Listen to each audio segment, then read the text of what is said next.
Well, U.S. President Donald Trump's addressing a major conservative conference in Maryland. It's the third day of the CPAC conference there.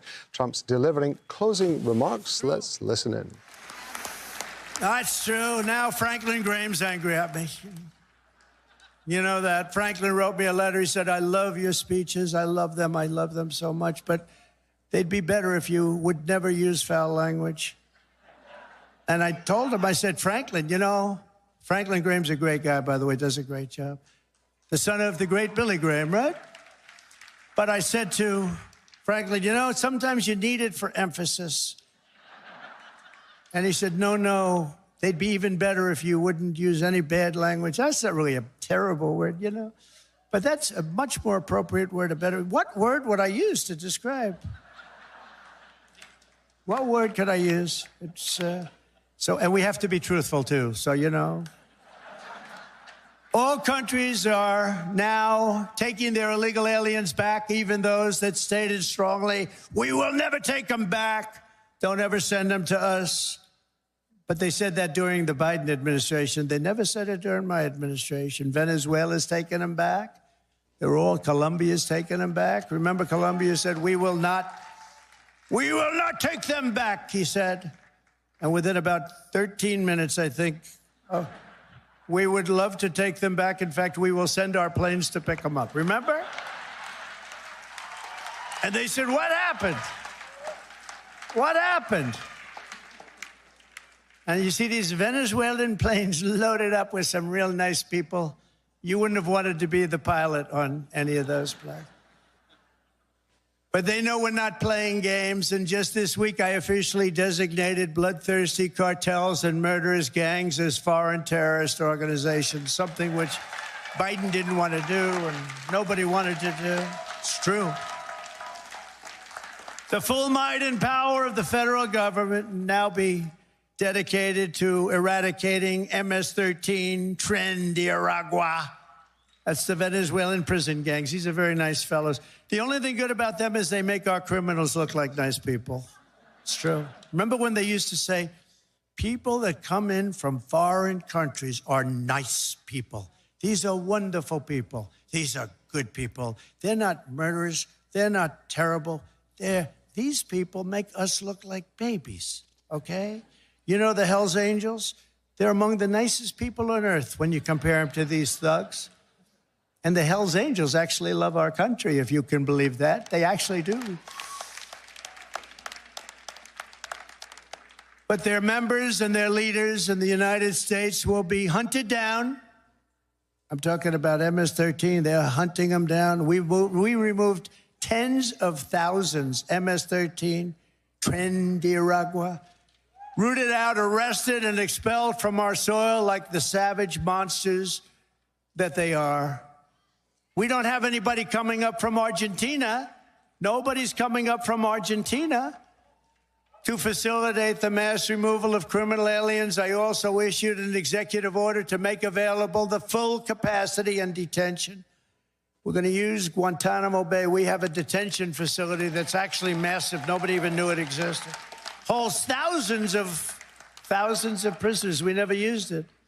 For 4 long years, you had a president who put illegal aliens up in penthouse suites in beautiful hotels on Park Avenue, on Madison Avenue, or on Fifth Avenue in Manhattan.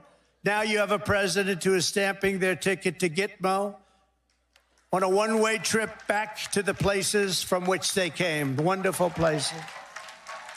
Big difference. My administration is also moving swiftly to save the U.S. economy from the train wreck of inflation and worse that Joe Biden created. I withdrew from the one-sided Paris Climate Accord. It was a disaster. It was a disaster. I terminated the Green New Scam.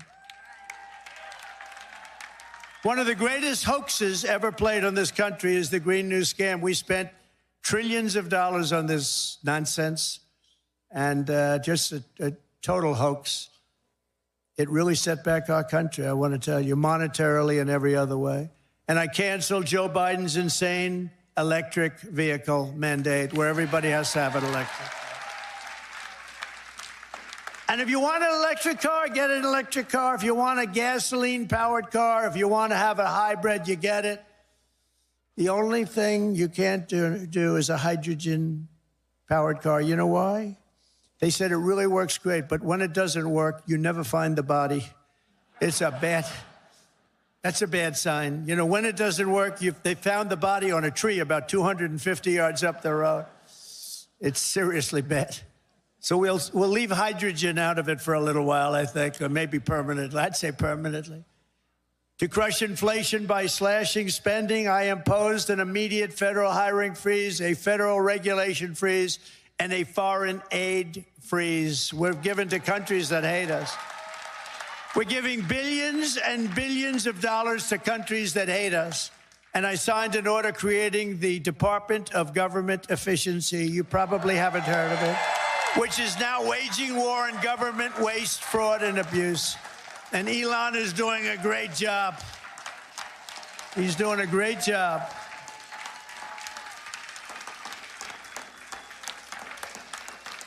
We love Elon, don't we? It's that guy, he's a character. With his son X. We love X. He's the only one can get away. His son's really named X. He's the only one can get away with naming his son X. If we ever did it, they'd say, you're crazy. But he's great. He's doing a great job, and he doesn't need this either. He doesn't need it, but he wants to see, you know, he's a patriot. People said, well, what official position does he have? I said, patriot. Oh, they didn't know.